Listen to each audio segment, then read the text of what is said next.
large chunk of Nigerians, especially those under 50 years, are just getting to learn the wordings of a national anthem that heralded Nigeria as an independent nation.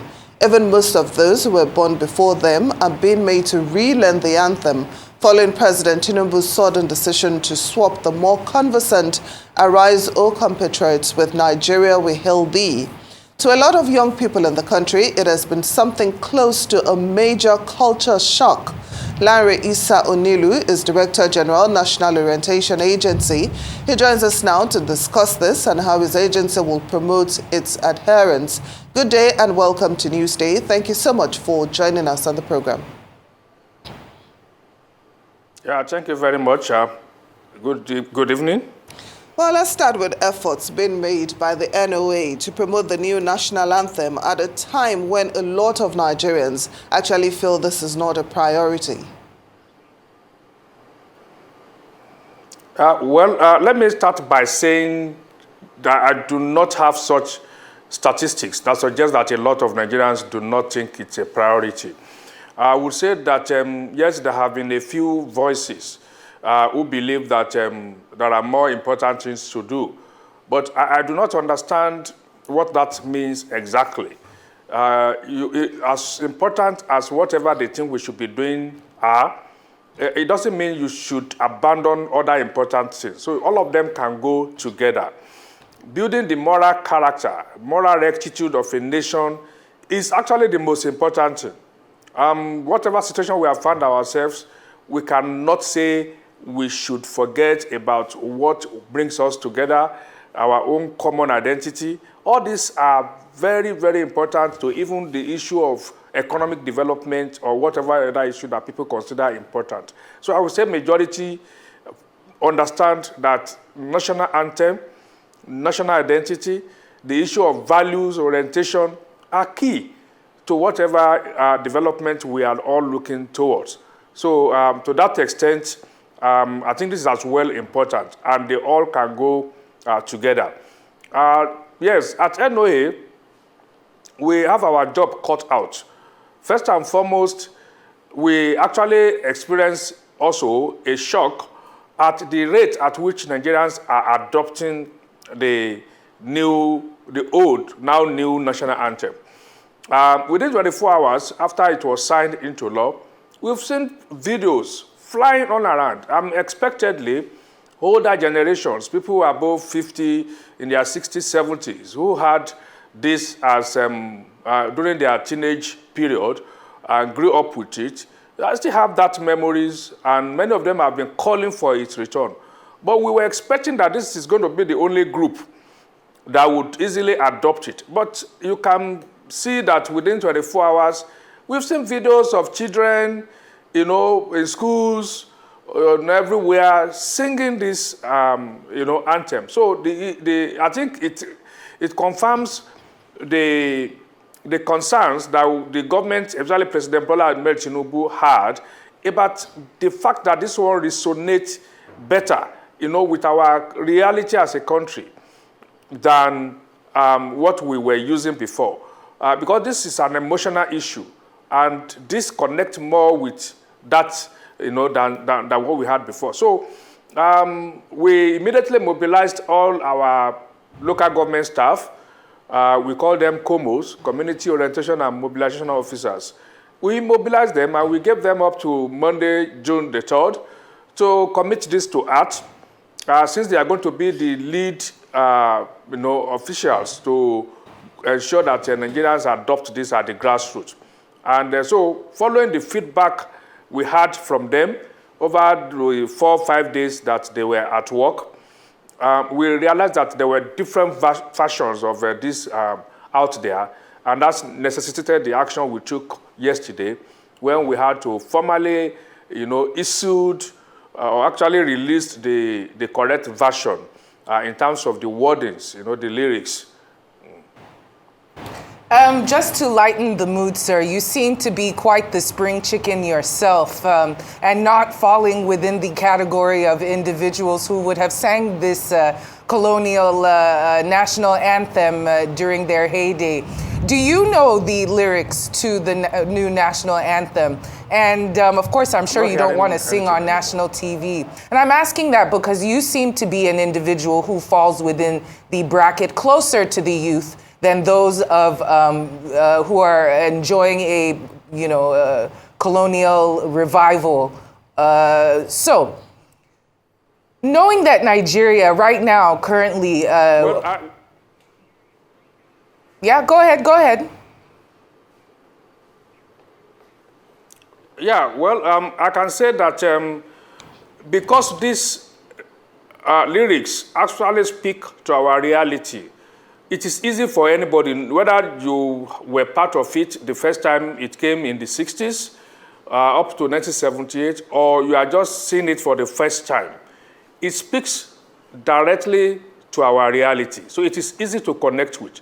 Not only that, this one actually has better melody, even when you recite it. So it is easy to recite. And I'm glad that you took it there. Allow me to can relate with. Allow me to interrupt you. Thank you for taking it there in terms of melody and discussing the technicalities of the lyrics and the musicality of this colonial national anthem. Nigeria is known right now as being a huge exporter of music, especially within the youth demographic. I'm sure you're aware of the Burna Boys, the Davidos, the Tiwa Savages. And also our music industry has producers, they have songwriters, they have creatives. In terms of maybe a better rollout, some were asking why there was no consultation with the larger creative agencies within Nigeria in order to collaborate and make this transition of the colonial national anthem more smooth for the youth. Knowing that the youth are the future and they will be the ones to run this country, not the individuals who are having a great time reminiscing on the days of the 60s and the 50s. Was that a thought to include some more creative addition into this colonial national anthem? And why wasn't that done, seeing as how it would have been a surefire win? Well, I think I can see an attempt by you to name this a colonial national anthem. That would be misinforming the public. It had never been a colonial national anthem.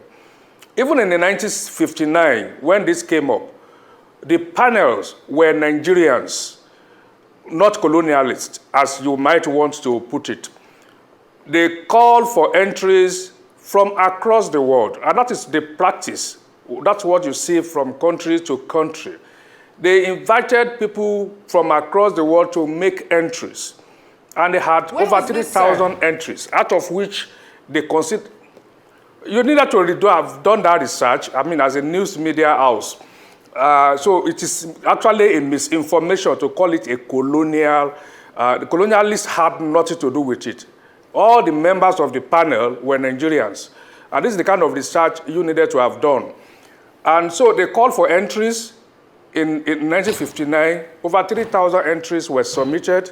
And these Nigerians sat down and picked the one that they consider best fit, for purpose as at that period. That is first. The second thing that you do when you have the lyrics is to call also for the melody, which is a different thing, which has not been done. And I think Arise News was also at the press conference yesterday when NOA announced that we are soon going to call for entries and that we are particular about producing melody that are authentic Nigerian. This we also said yesterday. It was part of what we said at the press conference. Let me also say that they had consultation. The law that has just been passed went through the prescribed procedure by the law of this country. The National Assembly, the members there are representatives of the Nigerian people. That's what they are elected to do. I also attended the public hearing where we all stated our opinions about all of this. So the procedures were followed. And this is not new. Even the last confab of 2004, 10 years ago, where we had 492 Nigerians pooled all over the country, representing the different segments of the Nigerian society, all adopted this, even at that confab report, unanimously. So there have been all sorts of actions taken, procedures followed, and the law was properly passed, and the president assented to it. So the next thing we are going to do, as we said yesterday, is now to invite people who have this creative ability to make entries, submit entries to have an authentic Nigerian melody, such that when we listen to it, even beyond the lyrics, the melody also can connect with us, psychologically. Well, thank you very much for that detailed explanation. Now, I'm sure you've seen the Not My Anthem hashtag, trending on social media, with some prominent Nigerians stating that they would never accept the new anthem or even stand up when the anthem has been rendered.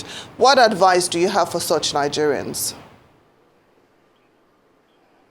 Well, I would say, looking at what is going on in the country, the enthusiasm that we have seen with the way people are adopting it has actually overwhelmed a few people who suggested or had that kind of overreaction, which I thought was just something they did, on the spur of the moment. I'm sure they will reflect over what they have done. You don't stand up, no matter the situation in your country, and say, I will disobey the law of my country, because it's a properly passed law. If they have any issue about how this became an act of the parliament, they can contest that. But as long as it is the law of this country, nobody should be in a position to suggest that it's going to be lawless. So I believe they will sing it. They will sing it, they will stand straight, at attention, and enjoy it, and live by the tenets, of the lyrics of this new national anthem.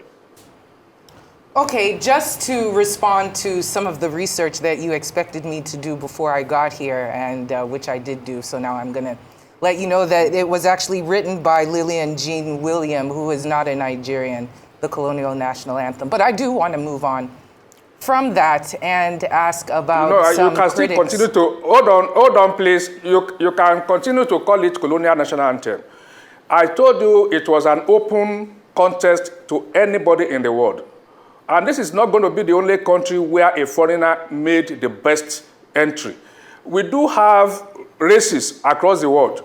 We have marathon races here in Nigeria where Kenyans, Ethiopians come and win. So this is what happened. And at any point in time, that happens anywhere in the world. So it was not handed over as part of the independence ceremony. Nigerians were members of that panel, and they called for entries, and a foreigner produced what was considered as the best as at that time. That is the correct story. So it is not, for emphasis sake, a colonial national anthem. Thank you. That wasn't what we were disputing. We were disputing the fact that it was written by someone that was other than, that was not a Nigerian, that was not of Nigerian nationality. But I want to leave that alone because nobody ever said that. I said Nigerians were members of the panel that called for entries. Well, let's move on. No, we need to be sure we establish the fact. Okay, go ahead. All right.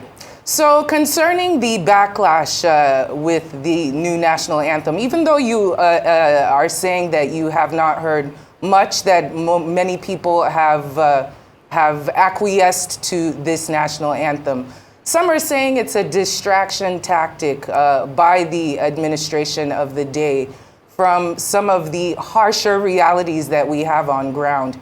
It's called a red herring ploy in order to distract the general public from what is actually going on and reintroduce something into the conversation.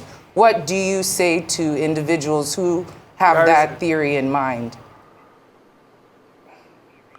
Yeah, the few people that you are trying to project are actually are so few that the majority of Nigerians are not distracted.